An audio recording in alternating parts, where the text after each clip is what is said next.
அருட்பெரும் ஜோதி அருட்பெரும் ஜோதி தனி பெரும் கருணை அருட்பெரும் ஜோதி. எல்லா செயல் கூடும் என் ஆணை அம்பலத்தே, எல்லாம் வல்லான் தாலே ஏத்து. வாழ்க வையகம் வாழ்க வையகம் வாழ்க வளமுடன். குரு வாழ்க, குருவே துணை. அருட்பெரும் ஜோதி திரு அருள் பிரகாச வள்ளலார் அவர்கள் பாடி அருளச் செய்த திருவடி புகழ்ச்சி 112வது பாடல். என் உயிரை அன்னபதம் என் உயிருக்கு உயிராய் இலங்கும் செம்பதுமை பதம் என்று வள்ளல் பெருமான் பாடக்கூடிய ஒரு அற்புதமான திருவடி புகழ்ச்சி பாடல். இதனுடைய உரை விளக்கம்: கடவுள் திருவடியாம் அருட்பெரும் ஜோதியில்தான் நாமும் நமது என்னும் எல்லாமும் வெளியே போந்து விளங்குகின்றன. கரு பிண்ட தொடக்க நிலையில் அந்த கடவுள் ஜோதி என்னும் வெளிப்பட்டு பிண்ட வளர்ச்சி ஏற்படுகிறது. அப்போது இயல்பாக உடல் கூறுகள் திரண்டு உருவாகி வருகின்றன. குறிப்பிட்ட காலத்திற்கு பின்னர் அந்த ஜோதி அணுவிலிருந்து உயிர் சக்தி வெளியாகி உட்கருவிகளின் உயிர் உணர்வு வளரத் தொடங்குகின்றது. அந்த உணர்வுதான் அப்பிண்டத்தின் இதயத்திலிருந்து வேலை செய்கின்றது. உலகில் கரு உயிர்த்த பின்னரே புலன் உணர்ச்சி வளர்கின்றது. இந்த உலக வாழ்வில் தான் மனோ நிறை வளர்ச்சியிலே ஆன்ம ஞானமும் மேல் அருள் அனுபவத்தால் கடவுள் அருள் வாழ்வும் உண்டாவதாய் இருக்கின்றன. இத்தருணம் மேற்படி அருள் வாழ்வு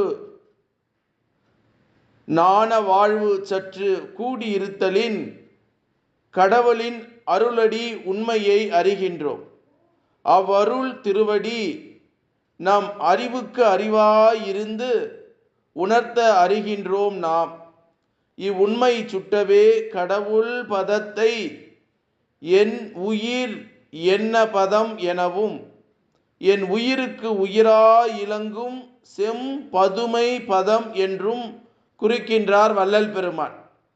உயிரை பற்றி வெளிப்படையாக உலகம் அறியவும் அவ்வுயிர் ஒருவருக்கு எவ்வளவு முக்கியம் என்பதையும் யாவரும் அறிவர்.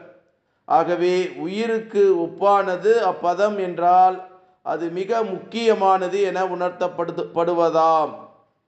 அதற்கு மேல் உயிருக்கு உயிரானது இது. உயிருக்கு உயிரானது கடவுள் வண்ண ஆன்மாதான்.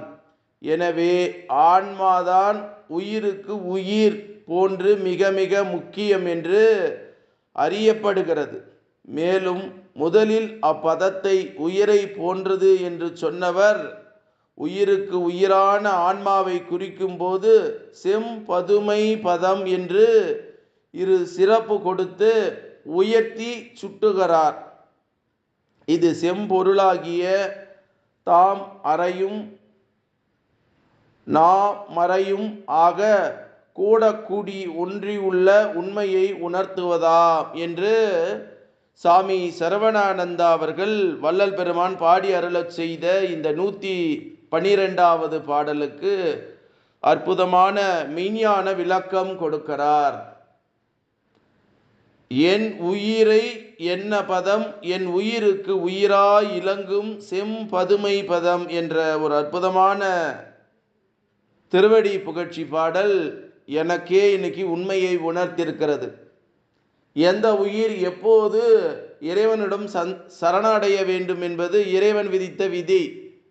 மனிதன் நினைப்பதை இறைவன் செய்வதில்லை.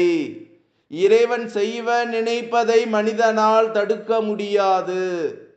நேற்றைக்கு ஒரு அற்புதத்தை எனக்கு காட்டினார் இறைவன்.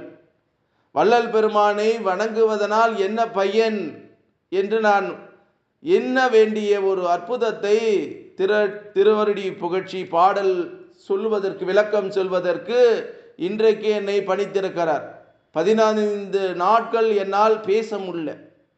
என்னிடத்திலே என் சக உதிரமான என் சகோதரியின் உயிர் ஊசலாடுவதை நான் பார்த்து கொண்டிருக்கிற போது என்னால் சொற்பொழிவோ பேசவோ முடியவில்லை.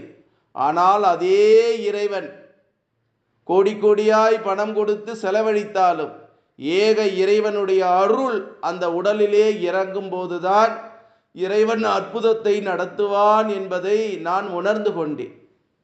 உண்மையிலே அருட்பெரும் ஜோதி, அருட்பெரும் ஜோதி, தனி பெரும் கருணை, அருட்பெரும் ஜோதி என்ற மகா மந்திரம் வள்ளல் பெருமான் சொல்லுவதில் மிகப்பெரிய அர்த்தம் இருக்கு. மகான்கள், ஞானிகள், யோகிகள் எல்லாம் இந்த மனித சமுதாயம் திருந்த வேண்டும், மக்கள் உயர்ந்த நிலையிலே இருக்க வேண்டும், புற வாழ்க்கையிலே புலனறிவிலே இருந்து மாண்டு போகாமல் அகநெறியோடு அகநாணத்தோடு வாழ வேண்டும் என்பதற்காகத்தான் இப்படிப்பட்ட அருமையான பாடல்களை நமக்கு சொல்லியிருக்கிறார். திருவாசகம் எப்படி நம்மை உயர்த்துகிறதோ, வள்ளல் பெருமான் அருளச் செய்த திருவரு பாவும் நம் வாழ்க்கையை உயர்த்தும் என்பது சத்தியம், உண்மை, ஆணை என்று நான் இந்த இடத்துல பதிவு செய்கிறேன். அததான் சொல்றார், என் உயிரை என்ன பதம், என் உயிருக்கு உயிராய் இலங்கும் செம் பதுமை பதம். அவ்வளோ அழகா ஆன்மாவுக்கு கொடுக்கிறார் பாருங்க. உயிருக்கு உயிரான மேலாக இருக்கிறது ஆன்மா.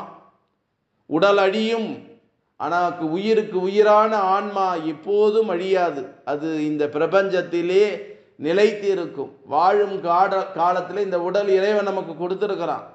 ஆனால் இந்த உடலை வைத்து கொண்டு நாம் ஆடுகிற ஆட்டம் இருக்கு பாருங்க, ஆணவத்தின் உச்சியிலே இருக்கிறோம்.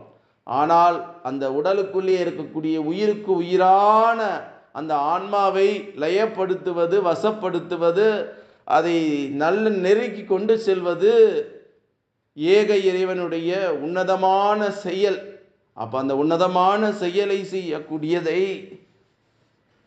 ஏக இறைவன் இந்த நேரத்திலே எனக்கு சொல்லுகிற செய்தியாக சொல்லி, வள்ளல் பெருமானுடைய அந்த அருளால் எல்லா வளங்களையும் எல்லா நலங்களையும் பெற்று மகிழ்ச்சியோடு நாம் வாழ வேண்டும். அப்பா, நான் வேண்டுதல் கேட்டு அருள் புரிதல் வேண்டும். ஆறு உயிருக்கெல்லாம் நான் அன்பு செய்யல் வேண்டும். எப்பாரும் எப்பதமும் எங்கனும் நான் சென்றே நிந்தை நினது அருட்புகழை ஏம்பிடல் வேண்டும். செப்பாத மேல்நிலையில் சுத்த சிவ மார்க்கம் திகழ்த்தோங்க அருட்ஜோதி செலுத்திடல் வேண்டும். தப்பாது நான் செய்யினும் நீ பொறுத்தல் வேண்டும். தலைவா நினை பிரிவாத நிலைமை வேண்டுவன என்று வள்ளல் பெருமான் திருவடியை தொட்டு வணங்கி, அருட்பெரும் ஜோதி, அருட்பெரும் ஜோதி, தனி பெரும் கருணை, அருட்பெரும் ஜோதி, எல்லா செயல் கூடும் என் ஆணை அம்பலத்து, எல்லாம் வல்லான் தாளே ஏத்து, இன்று வருமோ நாளைக்கு வருமோ அல்லது மற்ற என்று வருமோ அறியேன் எம் கோவே, துன்றுமலை வெம்மாயற்று வெளிக்குள் வெளிக்கடந்து சும்மாயிருக்கும் சுகம் என்று பாடி அருளச் செய்த வள்ளல் பெருமான் திருவடிகளை தொட்டு வணங்கி, எல்லா உயிர்களும் இன்புற்று வாழ்க, வள்ளல் மலரடி வாழ்க வாழ்க, கொல்லா நெறி குவலயமெல்லாம் ஓங்குக என்று பாடி அருளச் செய்த திரு பிரகாச வள்ளலார் அவர்களை மீண்டும் மீண்டும் தொட்டு வணங்கி, இந்த பூமியிலே வாழக்கூடிய சித்தர்கள், ஞானிகள், மகான்கள், யோகிகள், ஜீவமுக்தருடைய திருவடியை தொட்டு வணங்கி இறைநிலையோடு என் எண்ணத்தை கலக்கவிட்டு, அருட்பெரும் ஜோதி, அருட்பெரும் ஜோதி, தனி பெரும் கருணை, அருட்பெரும் ஜோதி என்ற மகா மந்திரத்தை வான்காந்தத்தில் கலக்கவிட்டு வாழ்த்துகிறேன். வாழ்க வளமுடன், வாழ்க வளமுடன், வாழ்க வளமுடன்.